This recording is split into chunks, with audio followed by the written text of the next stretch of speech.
हम मान लेते हैं कि अगर स्टैंडर्ड फॉन्ट पर आप लिख रहे हैं तो 125 वर्ड आता है, यानी 2 और 250 शब्द का मतलब हुआ 2 पेज में इसका आंसर लिखना है। अशोक के बाद हम देखते हैं कि मौर्यन एम्पायर डिसइंटीग्रेट होता है, और डिसइंटीग्रेशन और डिसइंटीग्रेट क्यों होता है उस पर चर्चा हम करेंगे, और डिसइंटीग्रेट क्यों होता है इस पर मेंस के क्वेश्चन। सिंधु घाटी सभ्यता से क्वेश्चन रेलिवेंसी पे आता है, यानी अगर हम एंशिएंट हिस्ट्री की बात करें कि मेंस में किस तरह क्वेश्चन आता है, तो मेंस में क्वेश्चन आता है एंशिएंट हिस्ट्री से, प्राचीन काल से किस तरह, तो रेलिवेंसी पर। रेलिवेंसी मतलब प्रासंगिकता, प्रासंगिकता होती है। तो प्रासंगिकता क्या है कि ये चीज जो अभी हो रही है वो चीज आगे हुआ कि नहीं, कंटिन्यूटी थी कि नहीं उनकी, तो हम प्रासंगिकता बात करें। तो जितने क्वेश्चन आपके आएंगे एंशिएंट हिस्ट्री से, या तो प्रासंगिकता पर आएंगे, नहीं तो आर्ट एंड कल्चर से रिलेटेड क्वेश्चन। तो क्वेश्चन देखिए, मेंस का क्वेश्चन है, सिंधु घाटी सभ्यता से है, जैसा कि बात किया, तो राजनीतिक व्यवस्था, सामाजिक व्यवस्था, धार्मिक व्यवस्था, सांस्कृतिक व्यवस्था, आर्थिक व्यवस्था और तकनीकी व्यवस्था, सारे डेवलपमेंट बढ़ना चला। ठीक है, तो इसलिए इतिहास का हम अध्ययन करेंगे इन व्यवस्थाओं के क्रम में। अब हम ये देखते हैं कि आपने समझ लिया कि इतिहास का क्यों अध्ययन करते हैं। दूसरी चीज कि इतिहास एक ऐसा सब्जेक्ट है कि किसी भी प्रकार के कंपटीशन में इससे अधिक से अधिक क्वेश्चन पूछे जाते हैं, और इन क्वेश्चनों को अगर आप गलत करेंगे तो निश्चित रूप से आप एग्जाम में पास नहीं होंगे।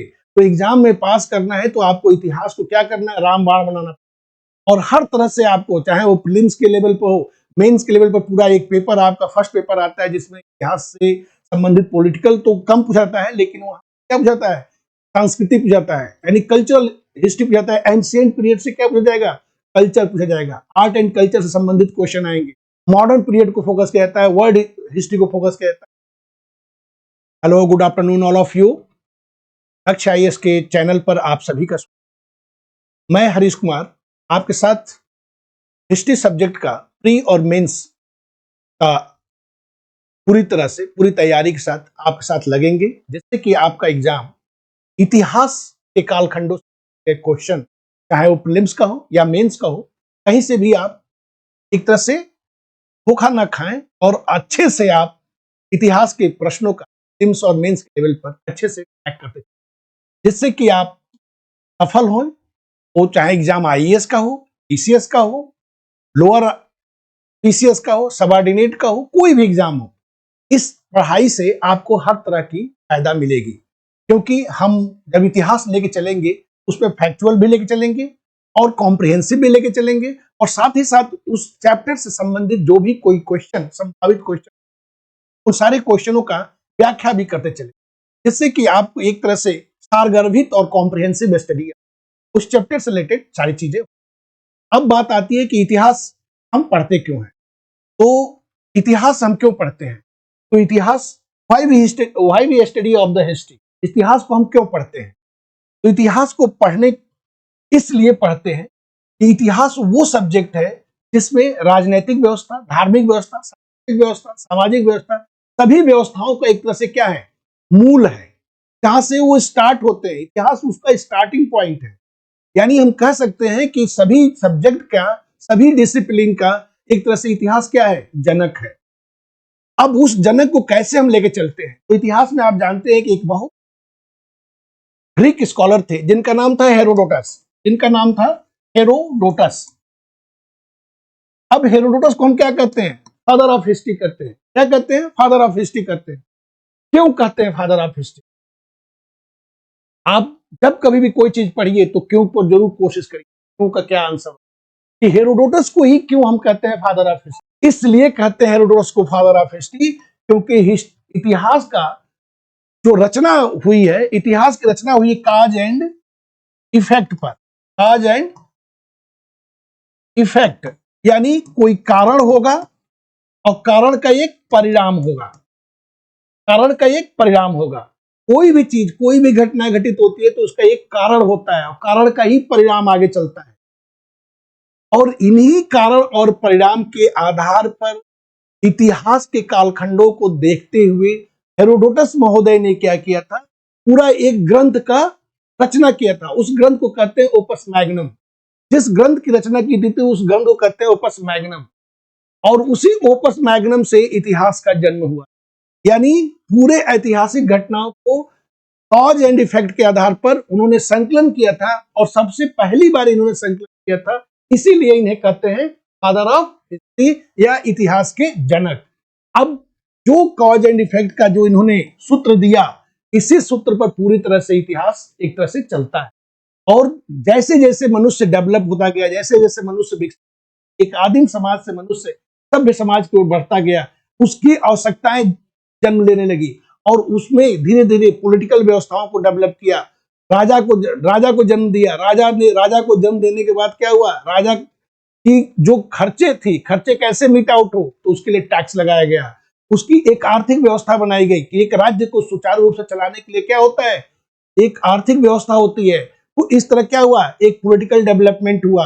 यानी कह सकते हैं कि पॉलिटिकल डेवलपमेंट या economic development, social development, religious development, ये सारे डेवलपमेंट मनुष्य की आवश्यकताओं के अनुरूप बढ़ने लगा। और जैसे जैसे मनुष्य आगे बढ़ता गया, वैसे वैसे सारी संस्थाएं डेवलप होती गई और इन्हीं संस्थाओं के आधार पर धीरे धीरे इतिहास गया और मनुष्य का विकास क्रम भी आगे बढ़ता गया। आदिम समाज से मनुष्य चला था और सभ्य समाज बना और आज कहां पहुंच गया है, आज चांद पर पहुंच गया है। उसके लिए चांद भी आसान लगने लगा। यानी दूसरे ग्रह पर कभी हम उसको चंदा मामा कहते थे और आज हम उसी को उतर चुके हैं। यानी मनुष्य का डेवलपमेंट जैसे जैसे आगे बढ़, जैसे जैसे मनुष्य कालखंड में वैसे होता है। तो राजनीतिक व्यवस्था, सामाजिक व्यवस्था, धार्मिक व्यवस्था, सांस्कृतिक व्यवस्था, आर्थिक व्यवस्था और तकनीकी व्यवस्था, सारे डेवलपमेंट बढ़ना चला। ठीक है, तो इसलिए इतिहास का हम अध्ययन करेंगे इन व्यवस्थाओं के क्रम में। अब हम ये देखते हैं कि आपने समझ लिया कि इतिहास का क्यों अध्ययन करते हैं। दूसरी चीज कि इतिहास एक ऐसा सब्जेक्ट है कि किसी भी प्रकार के कंपटीशन में इससे अधिक से अधिक क्वेश्चन पूछे जाते हैं और इन क्वेश्चनों को अगर आप गलत करेंगे तो निश्चित रूप से आप एग्जाम में पास नहीं होंगे। तो एग्जाम में पास करना है तो आपको इतिहास को क्या करना है, रामबाण बनाना। और हर तरह से आपको, चाहे वो प्रीलिम्स के लेवल पर हो, मेंस के लेवल पर, पूरा एक पेपर आपका फर्स्ट पेपर आता है जिसमें इतिहास से संबंधित पॉलिटिकल तो कम पूछाता है, लेकिन वहां क्या पूछाता है, संस्कृति पूछाता है, यानी कल्चरल हिस्ट्री पूछाता है। एंशिएंट पीरियड से क्या पूछा जाएगा, कल्चर पूछा जाएगा। आर्ट एंड कल्चर से संबंधित क्वेश्चन आएंगे। मॉडर्न पीरियड को फोकस किया जाता है, वर्ल्ड हिस्ट्री को फोकस किया जाता है। तो इस तरह हम लेके कालखंडों को चलेंगे। अब आप ये समझ लीजिए, अब ये देखते हैं कि इतिहास का, अगर इतिहास एक इतना बड़ा कालखंड है कि हम प्री हिस्ट्री से अन्य किताबों, कई किताबों में 5 लाख से स्टार्ट करते हैं, कई 50 लाख से, अनंत काल से, अननोन पीरियड से इतिहास स्टार्ट हुआ और आज हम कहां चले आए हैं, आज हम चंदा मामा तक चले आए हैं, चंदा मामा पर उतरने तक चले आए हैं। तो इस तरह इतिहास को पढ़ने की आसानी के लिए क्या किया गया, 3 कालखंडों में विभाजित कर दिया गया। तो हम क्या देखेंगे, क्लासिफिकेशन देखेंगे, इतिहास का क्लासिफिकेशन।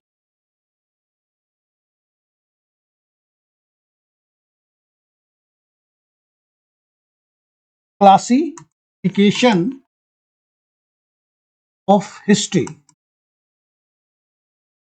पढ़ने में आसान हो जाए इसलिए हमने इतिहास के काल डिवाइड कर दिया। उसके आधार क्या थे ये भी देखा जाएगा। तो पहले कालखंड था ancient history, medieval history and modern history. यानी अब ये देखेंगे कि इतिहास को पढ़ने की सुगमता के आधार पर हमने क्या किया कि 3 खंडों में बांट दिया, प्राचीन काल, मध्यकाल और आधुनिक काल। अब ये भी समझना है कि क्यों इसे प्राचीन काल कहा गया, प्राचीन काल क्यों कहा गया, यहां पर भी आपको फोकस करना है कि ऐसे ही थोड़ी बांट दिया गया कि यहां से यहां तक प्राचीन काल हो जाएगा, यहां से यहां मेडिवल पीरियड हो जाएगा, यहां से यहां मॉडर्न पीरियड हो जाएगा। नहीं, उसको बांटने का भी एक क्रम था, उसकी एक विशेषताएं थी। तो प्राचीन काल को क्यों बांटा गया, क्योंकि प्राचीन काल के समय की अगर बात कही जाए तो प्राचीन काल वो काल है कि जहां पर मनुष्य आदिम संस्कृति से लेकर सभ्यता यानी सभ्य मानव तक का विकास हुआ, सभ्यता तक विकास हुआ। यानी आदिम संस्कृति का मतलब क्या कहना है, कहने का मतलब है कि एंशिएंट हिस्ट्री में एक प्री हिस्ट्री से स्टार्ट होता है, प्री, प्रोटो और हिस्टोरिकल पीरियड। तो प्री हिस्ट्री में क्या होता है, आदिम प्रकार। अब थोड़ी सी आप ये जान लीजिए कि संस्कृति किसे कहते हैं। कल्चर की बात आती है, लगातार क्वेश्चन में आएगा कि संस्कृति क्या होती है। तो संस्कृति को ये समझ लीजिएगा वे ऑफ लाइफ, जीवन जीने का तरीका, कि मनुष्य किस प्रकार का भोजन ग्रहण करता था, किस तरह का बात विचार करता था, किस तरह का बोलता था, किस तरह का स्क्रिप्ट यूज करता था, किस तरह की रहन सहन थी, ये सभी कुछ जो आयाम होते हैं, घटक होते हैं, किस चीज के घटक होते हैं, संस्कृति की होते हैं। यानी जीवन जिस तरह का, जिस way of life is called a culture, यानी जीवन जीने का तरीका, जिस तरह का जीवन जीता है उस तरह की संस्कृति होती है, वही संस्कृति कहलाती है। अलग अलग जगहों पर आप जाएंगे, अलग अलग बोलियां मिलेगी, अलग अलग भाषाएं मिलेंगी, अलग अलग खान पान मिलेगा, हर तरह का अलग अलग चेंजेज होता है। जो अलग अलग चेंजेज होते हैं वो पर्टिकुलर जो चीजें होती हैं, घटक होता है, चाहे खान पान का हो, ड्रेसिंग सेंस हो, चाहे उनकी बात विचार हो, लैंग्वेज यूज करते हैं, इसी को कहते हैं संस्कृति। ये फलाना संस्कृति है, ढेमका संस्कृति है, ये सारे अलग अलग जो संस्कृतियां होती है, ये राजस्थानी कल्चर है, ये गुजराती कल्चर है, ये बिहारियन कल्चर है, यूपी कल्चर। ये कल्चर क्या है? कल्चर मतलब वे ऑफ लाइफ, मनुष्य किस तरह का जीवन जी रहा था, तो उस पर भी हम चर्चा करेंगे। जब हम मेंस के लेवल पे आएंगे तो आर्ट एंड कल्चर को भी फोकस, हालांकि एंशिएंट हिस्ट्री जब हम पढ़ाएंगे तो उसमें आप कल्चर पार्ट को भी लेके साथ में चलते रहेंगे। तो इस तरह क्या हुआ कि एंशिएंट हिस्ट्री में देखते हैं कि आदिम सभ्यता, आदिम संस्कृति से कहां पहुंच जाता है मनुष्य? सभ्य संस्कृति, सभ्य मानव तक बन जाता है, यानी सभ्यता की तरफ मूव करता है। तो इसलिए इसे एंशिएंट हिस्ट्री करते हैं। दूसरी चीज मेडिवल हिस्ट्री। अब मेडिवल हिस्ट्री क्यों करते हैं, मध्यकाल क्यों करते हैं? उसका भी एक कैरेक्टर था, उसकी भी एक कैरेक्टरिस्टिक था, विशेषताएं थी। विशेषता ये थी इस काल की कि इसमें सामंतवाद का एक तरह से अवधारणा थी। तो इस समय राजनीतिक व्यवस्था था, यानी राजाओं की जो व्यवस्था थी, राजनीतिक सिस्टम था, वो किस तरह का था? सामंती सिस्टम, सामंतवादी था। इस पर हम चर्चा करेंगे कि गुप्तोज के बाद, गुप्ता के बाद जो हम देखते हैं कि गुप्त पीरियड में एक ये होता है कि जो सैनिक थे, सैनिकों को क्या होता था? लैंड दान होता था, लैंड ग्रांट होता था, यानी भूमि दान होती थी उनकी सैलरी के एवज में उनको भूमि दान दी जाती थी। और उस भूमि दान जब दी जाती थी तो उस पर उनके लॉ एंड ऑर्डर को मेंटेन करना, वहां से राजस्व को इंपोज करना, रेवेन्यू इंपोज करना, रेवेन्यू कलेक्शन करना, सारे राइट किसके पास होते थे? जो दान ग्राही होता था, जो दान लिया रहता था। और धीरे धीरे वो क्या हो जाता था? पॉलिटिकल पावर के रूप। इस पर हम चर्चा करेंगे। सातवाहन पीरियड से स्टार्ट हुआ, कुषाणों में डेवलप हुआ, गुप्तों में बहुत बड़े लेवल पर हो गया, हर्षवर्धन में और बड़े लेवल पर हुआ। तो ये जो सामंती व्यवस्था थी, सामंती व्यवस्था ने क्या किया कि पूरे भारत को छोटे छोटे राज्यों में डिवाइड कर दिया। और कैसे किया तो हम ये चर्चा करेंगे। गुप्त पीरियड जब पढ़ाएंगे आपके साथ इतिहास, उसमें हम चर्चा करेंगे। तो मेडिवल पीरियड का एक जो कैरेक्टरिस्टिक था वो था सामंतवाद, यानी सामंतवाद। और दूसरा था कि धर्म आधारित राजनीतिक और सामाजिक, यानी इस समय धर्म का बोलबाला था। क्या था कि धर्म आधारित राजनीतिक व्यवस्था थी। कोई भी सुल्तान हो, कोई भी इस्लामिक जो संस्कृति होती थी, इस्लामिक संस्कृति में किसका वर्चस्व रहता था राजनीति में? वो होता था उलेमाओं का वर्चस्व। उलेमा जिस तरह के गाइड देते थे, गाइड करते थे, उस तरह का राजनीतिक सिस्टम या सुल्तान उस तरह का कार्य। लेकिन कुछ ऐसे भी सुल्तान हुए अपवाद स्वरूप, जैसे अलाउद्दीन खिलजी, जैसे तुगलक, जैसे अकबर। ये लोग क्या थे? ये लोग राजनीति को धर्म से अलग करके चलते, ये राजनीति को धर्म से अलग करके चलते थे। इसे कहा जाते हैं सत्य के पृथक्करण का सिद्धांत। हालांकि इस पर हम चर्चा करेंगे जब मध्यकाल में आएंगे। तो यहां पर क्या था कि धर्म आधारित राजनीतिक और सामाजिक व्यवस्था, धर्म क्या था? डोमिनेट करना। तो ये था मध्यकाल। अगर हम मॉडर्न पीरियड की बात करें, आधुनिक काल की बात करें, आधुनिक काल में बेसिकली जो देखते हैं वो आधुनिक स्टार्ट कब हुआ? आधुनिक का मतलब क्या होता है? हम विचारों से आधुनिक हो रहे हैं, यानी कहने का मतलब है कि तर्क और विज्ञान आधारित समाज। अब ये नहीं कि पंडित ये कह दिए, मुल्ला ये कह दिए, पादरी ये कह दिए तो हम मान लेंगे, आंख मूंद के मान लेंगे, नहीं। अब हम ये देखेंगे कि विज्ञान और तर्क क्या कहता है।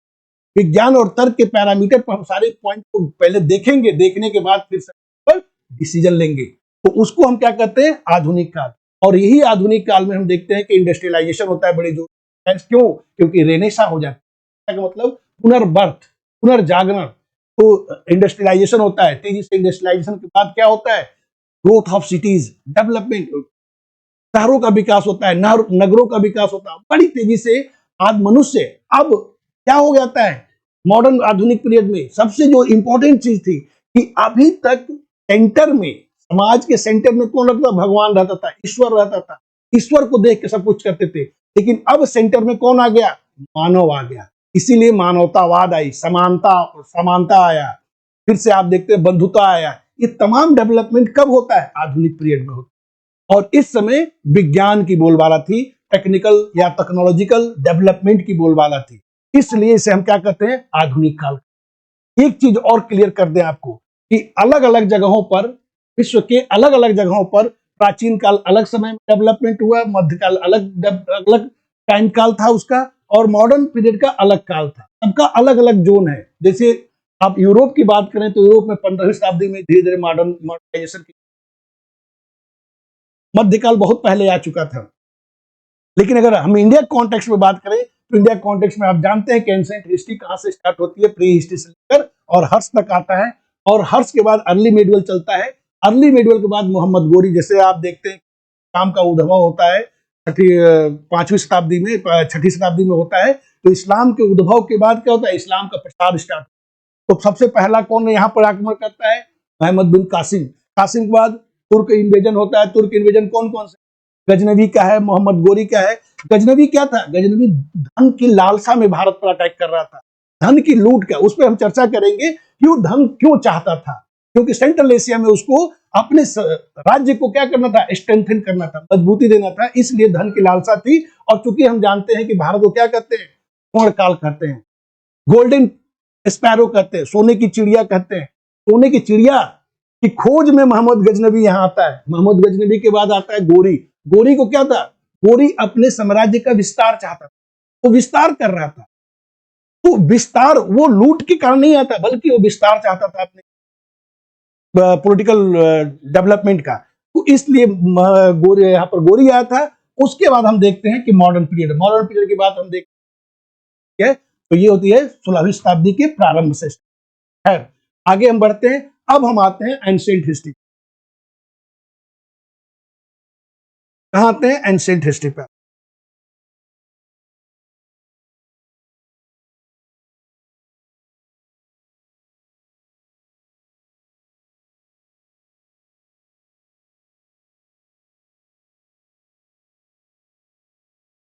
एंशिएंट हिस्ट्री यानी प्राचीन काल। प्राचीन काल को आसानी से पढ़ा जा सके तो उसको 3 चरणों में हम डिवाइड करते हैं। कौन कौन चरण है? प्री हिस्ट्री, दूसरा प्रोटो हिस्ट्री, और तीसरा हिस्टोरिकल पीरियड। अब बात ये बनती है कि प्री, प्रोटो, हिस्टोरिकल। हमने कहा ना कि किसी भी चीज के पीछे एक कारण होता है। तो क्यों एंशिएंट हिस्ट्री को हम प्री हिस्ट्री, प्रोटो हिस्ट्री और हिस्टोरिकल पीरियड में, यानी प्रागैतिहासिक काल, प्रागैतिहासिक काल क्या कहते हैं? प्रागैतिहासिक काल और आद्य ऐतिहासिक काल और ऐतिहासिक काल, इसके पीछे क्या कारण है? कारण समझना जरूरी है। तो क्या कारण है? Pre history. तो प्री हिस्ट्री हम उस कालखंड को कहते हैं जहां पर हमारे पास रिटन रिकॉर्ड अवेलेबल नहीं है। क्या है? रिटन रिकॉर्ड अवेलेबल नहीं है। तो फिर क्या है? किन आधारों पर इस कालखंड का निर्माण हुआ?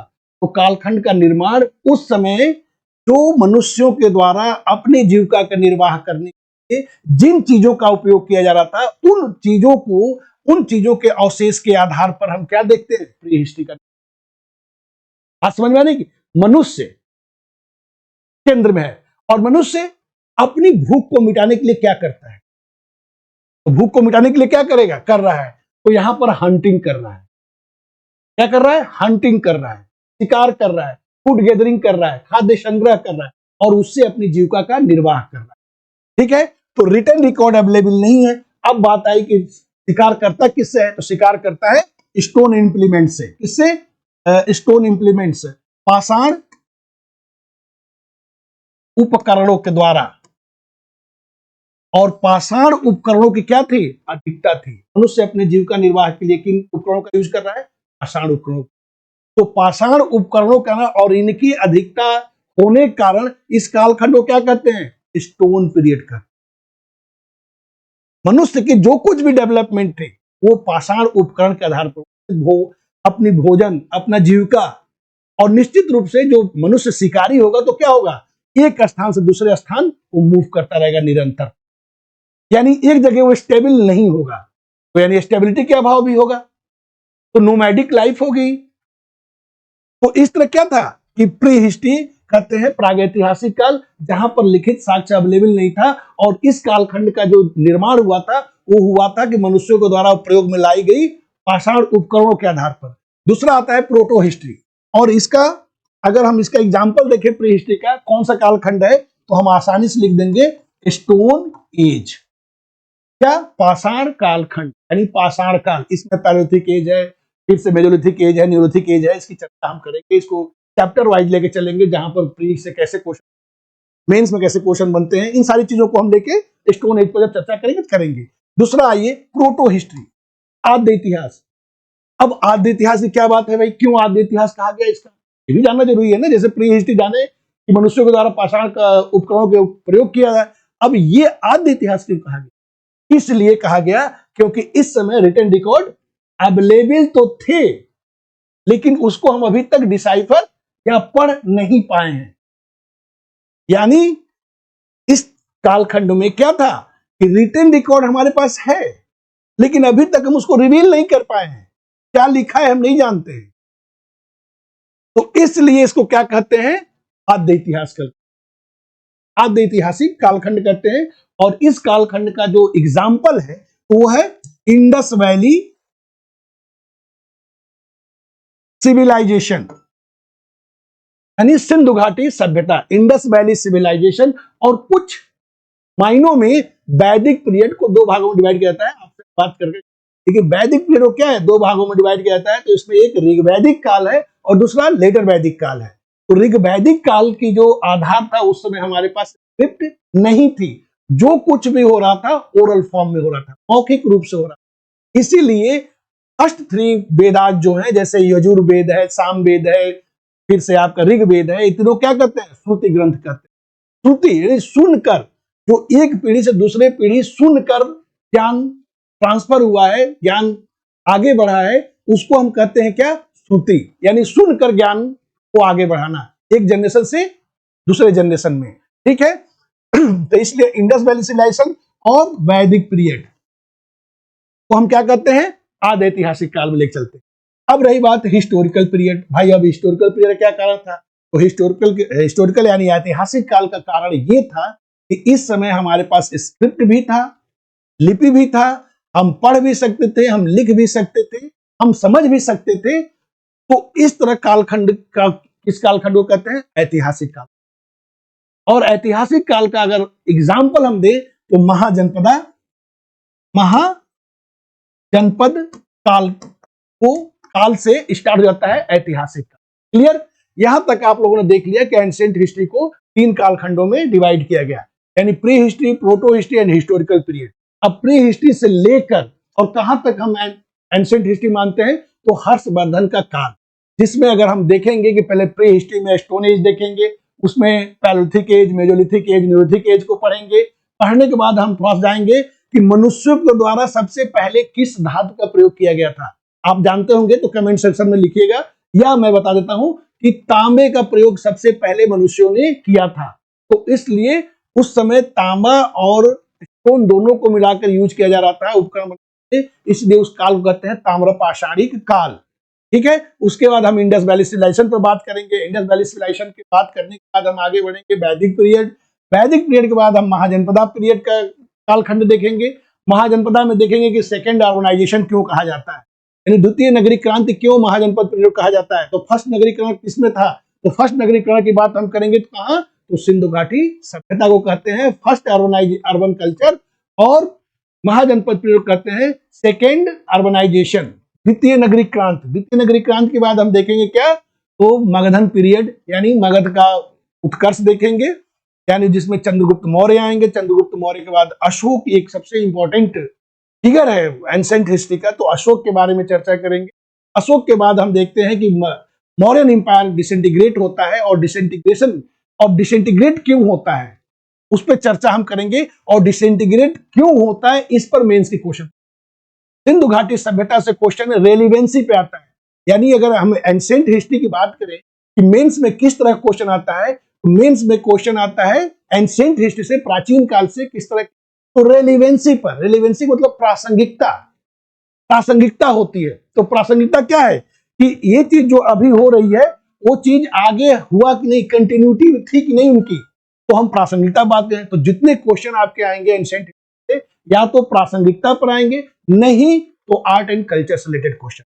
क्लियर। आगे बढ़ेंगे तो हम देखेंगे कि शक-कुषाण आएंगे, जो आपके यूनानी आक्रमण होगा। शक-कुषाण के बाद देखेंगे गुप्ता एम्पायर आएगी। गुप्त पीरियड को हम क्या करते हैं, काल करते हैं, उस पर चर्चा करेंगे, क्योंकि उस समय आर्किटेक्चरल एंड लिटरेरी डेवलपमेंट बड़े लेवल पर हुआ था।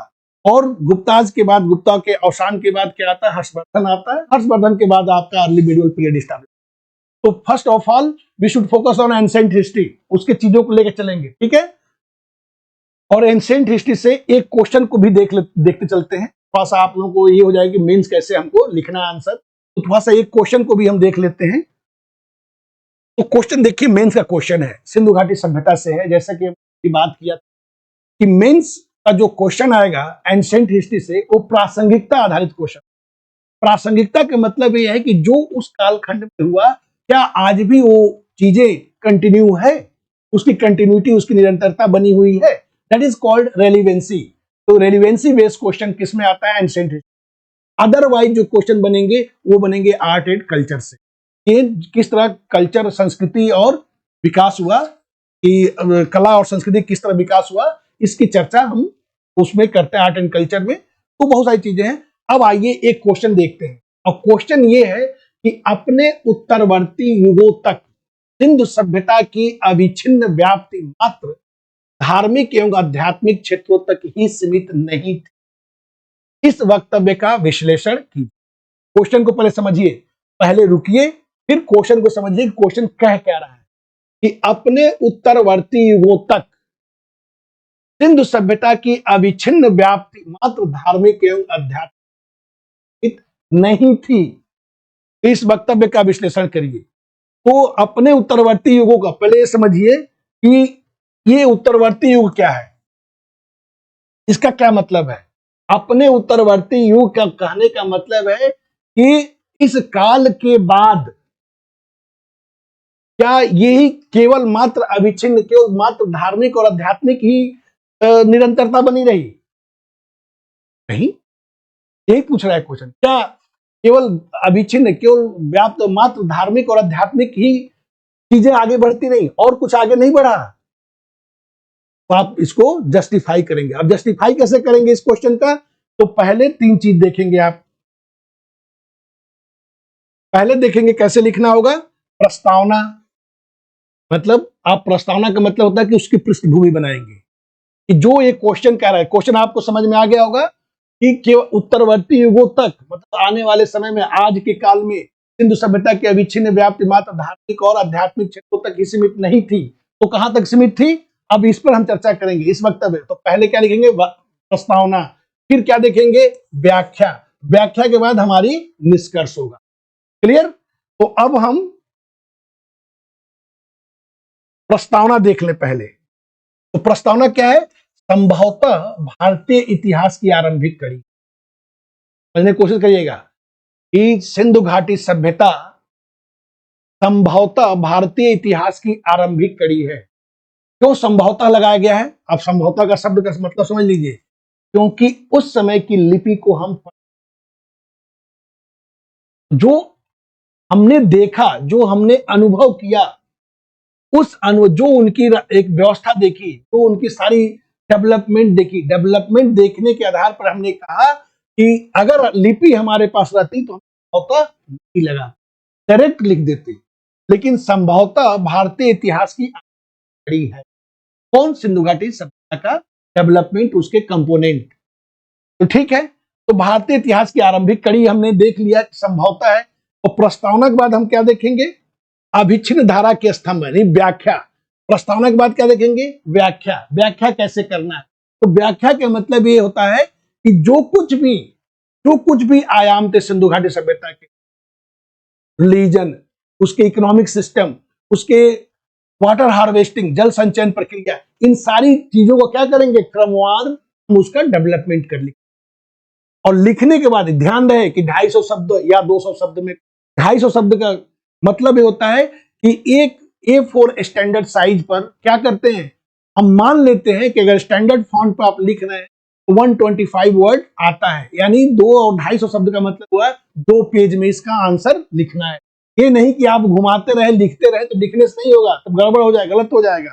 तो हम देखते हैं कि व्याख्या अविच्छिन्न धारा के स्तंभ, जो कंटिन्यूटी आज मेंटेन है उसमें क्या क्या कंटिन्यू है, तो उसे देखिए।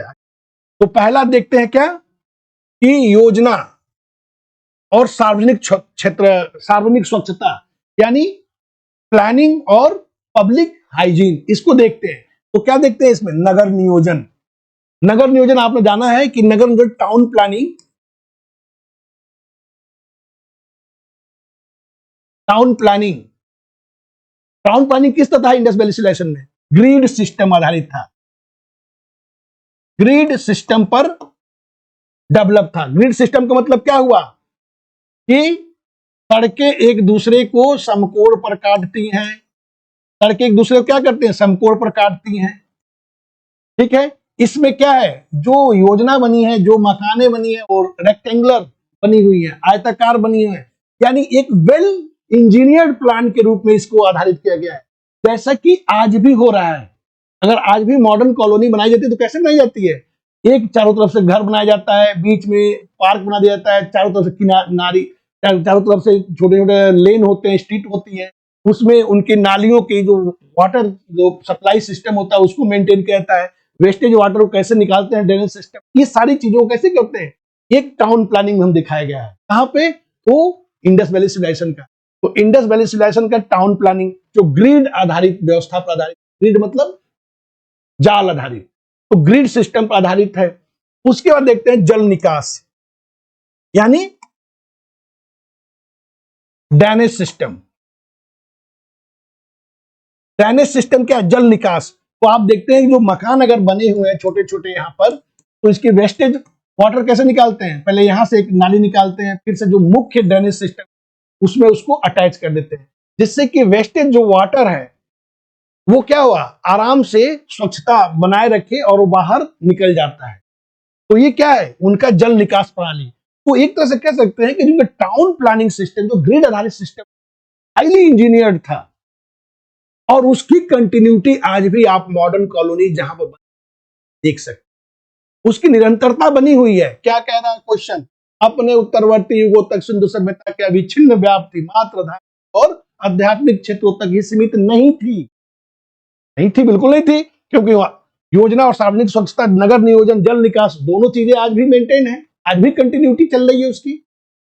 एक चीज देख लिए, दूसरा आगे बढ़ते हैं, फिर आगे बढ़ते हैं तो देखते हैं अभियांत्रिक विज्ञान यानी इंजीनियरिंग एंड साइंस किस तरह का डेवलपमेंट था, किसमें, सिंधु घाटी सभ्यता में।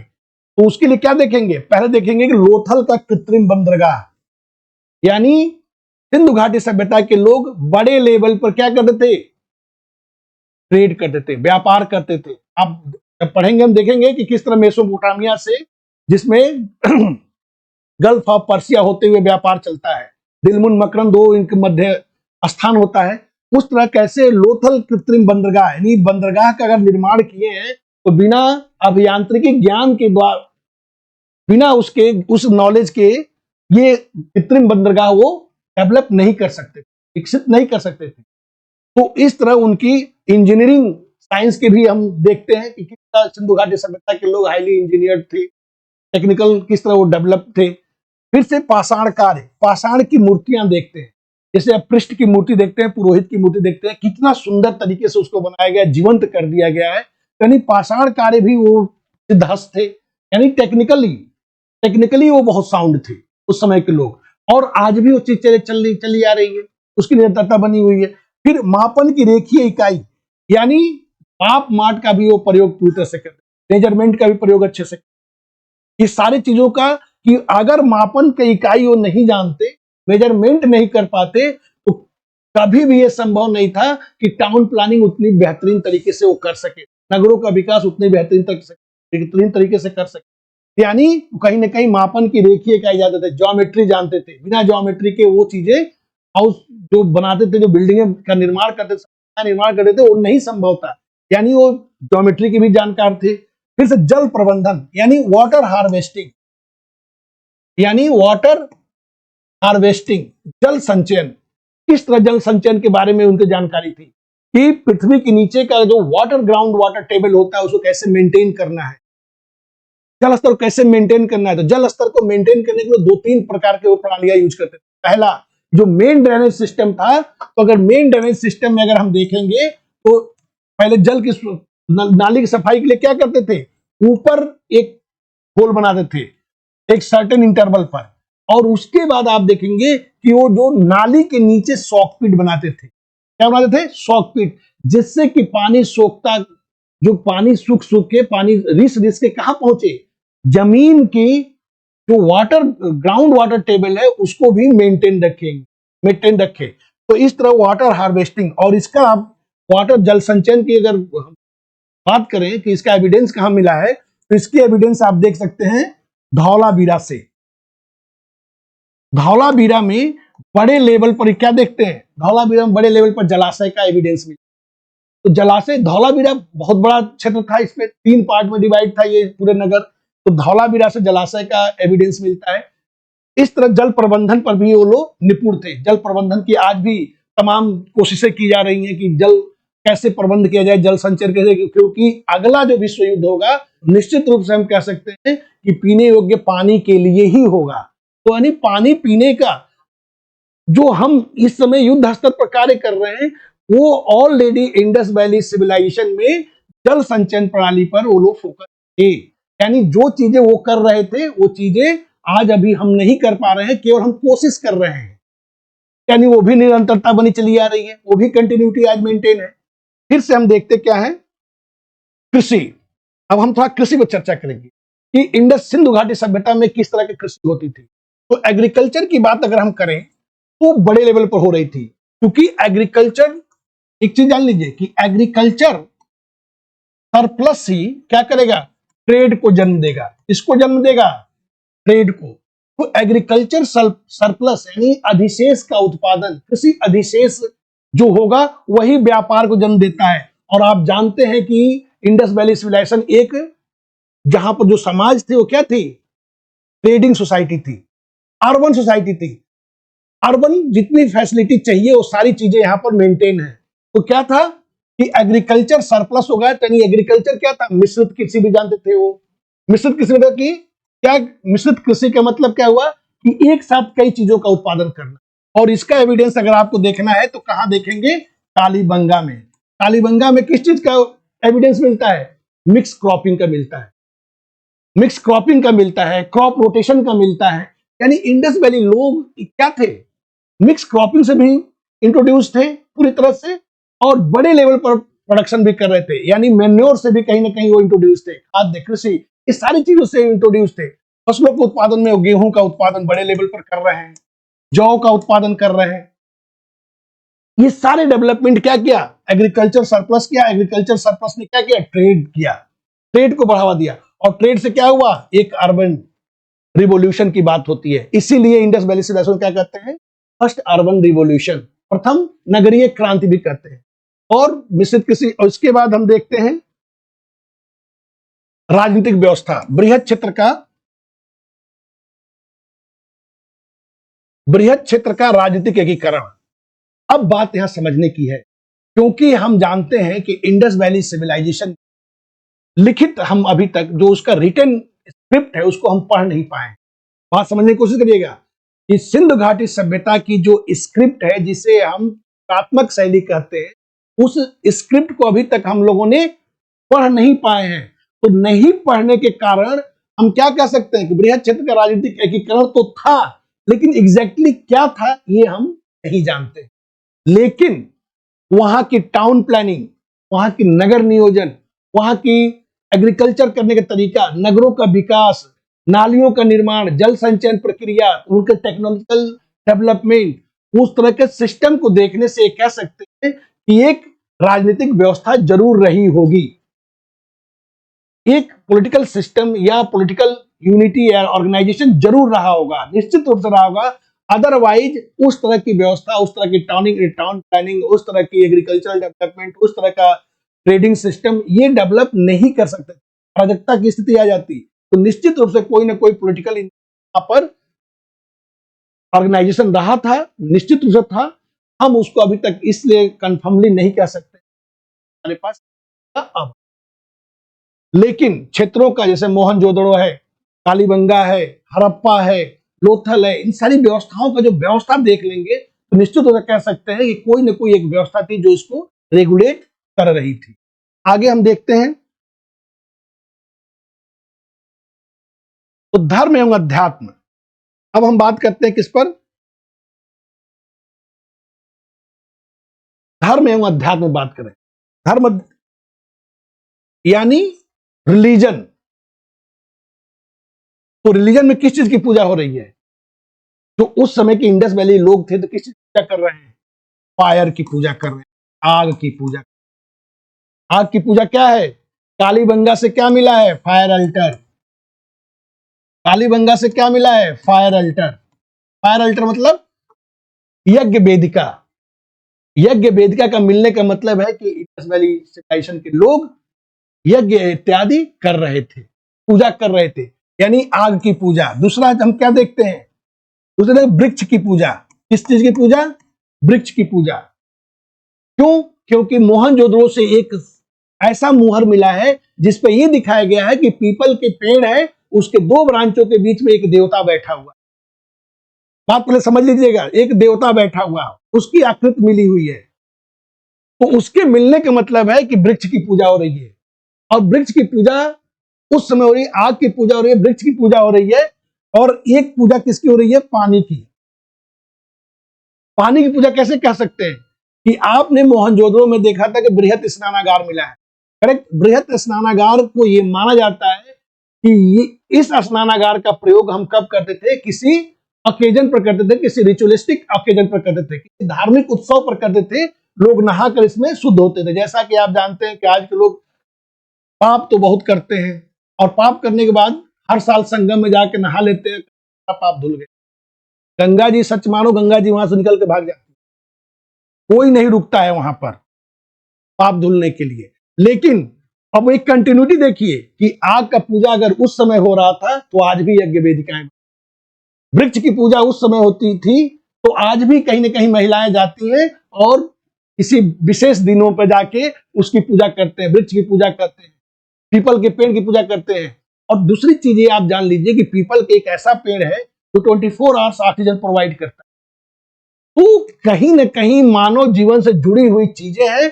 इसको क्या कर दिया गया? इसको अध्यात्म से जोड़। अदरवाइज लोग क्या करते हैं? सारे पीपल के पेड़ को काट के घर में फर्नीचर बना लेते। तो पीपल के पेड़ को न काटे, इसलिए क्या हुआ? पीपल पेड़ को अध्यात्म से जोड़ दिया गया क्योंकि वो मनुष्य के लिए बहुत उपयोगी पेड़ है, 24 आवर्स ऑक्सीजन देता है। पानी की पूजा, बृहत स्नानागार आप देख लीजिए मोहनजोदड़ो से, वहां पर रिचुअलिस्टिक ओकेजन पर वहां पर लोग नहाते थे, फिर वहां पर आगे काम चलता था। फिर हम मातृ देवी की पूजा। मातृ देवी की पूजा आप देखते हैं बड़े लेवल पर क्या होता है? हमको देखा कि क्ले निर्मित हमें फिगरिंग्स मिलती है, मदर गॉडेस की फिगरिंग मिलती है। उससे हम देखते हैं कि वहां पर मातृ देवी की पूजा की प्रधानता थी। दूसरा हमें देखते हैं कि लिंग और योनि की पूजा होती है। लिंग योनि के मतलब कि इस जीवन को चलाने वाला जनक, तो लिंग योनि की पूजा भी होती है। वहां पर आप इंडस वैली सिविलाइजेशन देखते हैं जिसकी निरंतरता आज भी है। मातृ देवी की पूजा की निरंतरता आज भी है। तो सारी निरंतरता क्या कह रही है कि केवल रिलीजन अध्यात्म था ही, और साथ में और भी सारे तकनीकी डेवलपमेंट थे जो आज भी कहीं ना कहीं निरंतर चलता चली आ रही है। दूसरी चीज देखते हैं किंवदंती पशु। किंवदंती पशु का क्या कॉन्सेप्ट क्या था? किंवदंती पशु बेसिकली ये था कि जो हम्प्ड बुल था, जो कुबरदार बैल था, उसका उपयोग क्या था? उसका उपयोग बेसिकली ये था कि कृषि कार्य के लिए सबसे इंपॉर्टेंट पशु वो थी। तो एक तो हम्प्ड बुल की पूजा हो रही है, उसको हमने नंदी के रूप में देख लिया। तो वो पूजा आज भी शिव और पार्वती और नंदी के रूप में हम आज भी उसकी पूजा निरंतरता के रूप में करते चले आ रहे हैं। ठीक है। तो इस तरह ये सब करने के बाद आप सारी कृषि को, राजनीतिक व्यवस्था, धर्म और अध्यात्म को करने के बाद आप क्या देखेंगे?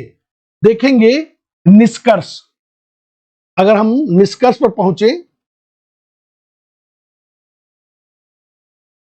तो निष्कर्ष क्या है कि लगभग सभी पहलुओं की प्रासंगिकता आज भी है, हालांकि लिखित साक्ष्य के अभाव से पूर्ण रूपेण तो नहीं हो सका। क्लियर? हमने क्या लिखा निष्कर्ष में? आप क्या लिखेंगे? लगभग सभी पहलुओं की प्रासंगिकता आज भी है, हालांकि लिखित साक्ष्य के अभाव से पूर्ण रूपेण निर्धारण संभव नहीं हो सका। इस तरह आप एक एक क्वेश्चन को हम देखेंगे, चैप्टर वाइज पढ़ाने जाएंगे, और चैप्टर वाइज पढ़ाने के साथ साथ आपका प्रीलिम्स का क्वेश्चन, फैक्ट, फिगर और मेंस में कैसे आंसर आप लिखेंगे, इन सारी चीजों का चर्चा करेंगे। और निश्चित रूप से मानिए कि आपका एक उपयोगी तरीके से आपकी तैयारी पूरी तरह से हो जाएगी। एक लिमिटेड समय में, एक लिमिटेड सीमित समय में आपका पूरी तैयारी हम लोग कोशिश करेंगे कि बेहतर से बेहतर तरीके से कराया जाए, जिसमें यह होगा कि क्वेश्चन आंसर भी प्रैक्टिस कराया जाएगा, आपका टेस्ट भी होगा।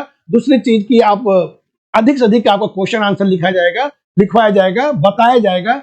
और दूसरी चीज की हर सैटरडे को एक क्लास लगाई जाएगी, जिसमें यह होगा कि आपको किसी प्रकार का डाउट हो, किसी प्रकार का संशय हो, चाहे वो मेंस से रिलेटेड क्वेश्चन हो, चाहे प्रीलिम्स से रिलेटेड क्वेश्चन, तो सारे वहां पर एक्सपर्ट बैठे रहेंगे और आपसे 1 to 1 करके आपकी सारी समस्याओं का निर्धारण करेंगे। और ये क्लासेज मोस्ट प्रोबेबली 9 अक्टूबर से स्टार्ट होने जा रहा है लक्ष्य आईएएस के ऑनलाइन प्लेटफॉर्म। जय हिंद, जय भारत।